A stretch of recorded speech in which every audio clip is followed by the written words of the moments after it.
Hello বন্ধুরা, তো দেখো আমাদের রাতে হচ্ছিল রুটি। আর এখানে মা রুটি বেলছিলেন আর সেঁকছিলেন, মানে নিজেই। আমরা বসে বসে দেখছিলাম। তো এখানে রুটির সাইজগুলো দেখো, আর রুটিগুলো কেমন ফুলছে সেটা এবার লক্ষ্য করো, মানে প্রত্যেকটা রুটি ফুলছে আর কি। তার জন্য আমি বসে বসে ভিডিও করছিলাম। মায়ের হাতের রুটি খুব সুন্দর, বেশ নরম হয় আর প্রত্যেকটা রুটি বেশ ফোলে। তার জন্য ভিডিওটা আমি করছিলাম। সব কটা রুটি, একটা রুটিও মানে পড়ে যায় না। আর এখানে একটু করে ধোঁয়া খাচ্ছিলাম, তার জন্য আমার মুখের রিয়াকশন ওরকম হয়ে গিয়েছিল। মা যতবার রুটি করেন এরকমই ফোলে রুটিগুলো। আর এখানে এসেছিল একটা বাচ্চা কুকুর। কুকুরটা কত সুন্দর এসে দাঁড়িয়েছিল, মানে ও রুটি খাবে বলে হয়তো এসেছিল, এসে দাঁড়িয়েছিল।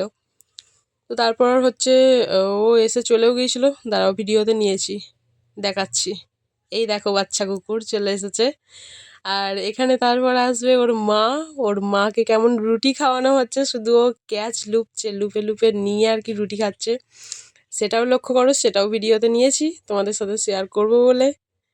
তো এই দেখো চলে এসেছে ওর মা। আর এখানে দেওয়া হচ্ছিল রুটি, আর ও কেমন ক্যাচ লুপে খাচ্ছিল। তো আজকের ব্লগটা কেমন লাগলো